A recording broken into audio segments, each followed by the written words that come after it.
Hi guys! Good morning! Welcome back to our channel. On today's vlog ni Payong Kaibigan, pag-uusapan po natin ay ang tungkol po sa ating mga pasaporte. Ito pong passport natin ay isa po sa pinakamahalagang travel document, di ba?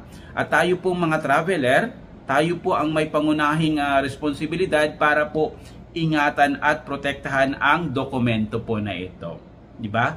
Just recently, on the past few days, talagang nasa headlines po na ilan sa ating mga kababayan ay hindi po pinayagan ng ating immigration dyan sa Pilipinas na makapag-travel. Dahil nga po, nakita nila na yung passport ng ating mga kababayan ay may damage or may sira or may punit.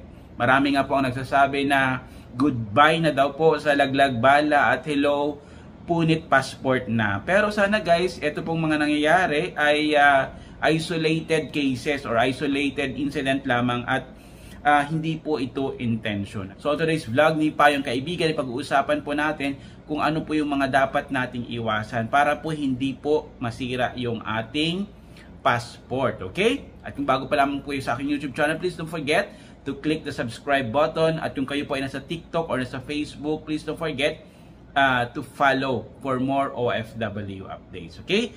So as a general rule po, dapat iwasan po talaga natin na matupi yung ating mga passport, mapunit, 'di ba? Mabutasan, mabasa, masunog, 'di ba? Or even magkaroon po siya ng mga unnecessary na mga markings. Especially po sa ating mga kababayang OFW diyan na kung saan hindi po nila hawak yung kanilang mga passport, 'di ba?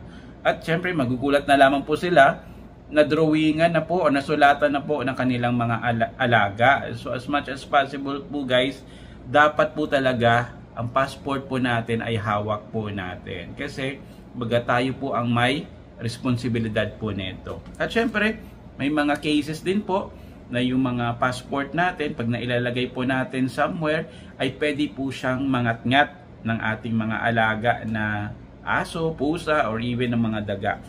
Okay. Ito po sa passport natin, ang pinaka-importante po dito na page ay yung page number 2. Yan, yung page number 2. Kung saan, ito po ay nagko-contain, kumbaga yung bio page. Diba?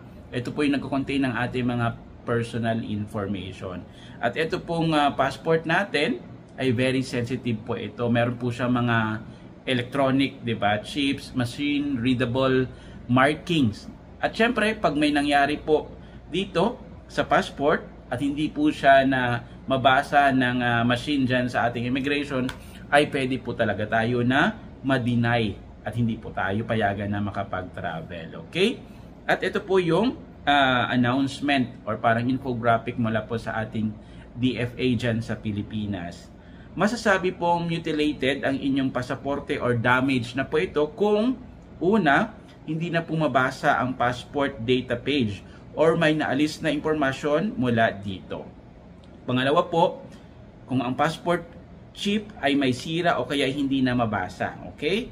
Ang litrato sa data page ay hindi na makita. Nakalikot or kaduda-duda ang kalidad. Okay? Next one, may pahina ng passport na natanggal. Okay? Napaka-importante po yan. So, dapat kumpleto po yung pages ng ating passport. Naalis po yung hardcover ng pasaporte mula sa passport booklet. Okay? And then, naalis ang tahi ng passport booklet. Nabasa or nalublob sa tubig ang pasaporte. At kumalat na po ang tinta ng mga visa at sulat ng pasaporte. So, kung kayo po ay may mga ganyang cases, 'di ba? So, pumunta na po agad kayo, magkaroon na po kayo ng appointment at pumunta po sa DFA para po ma-process yung renewal or replacement po ng inyong passport.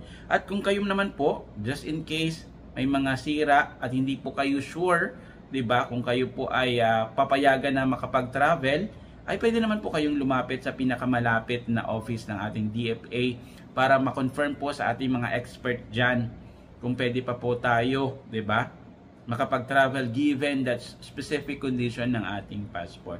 So yun lamang po yung ating a quick update on today's vlog ni Payong Kaibigan. Sa muli po, ingatan po natin yung ating mga passport. Okay? Maraming pong salamat guys. Always stay safe and God bless. Ready.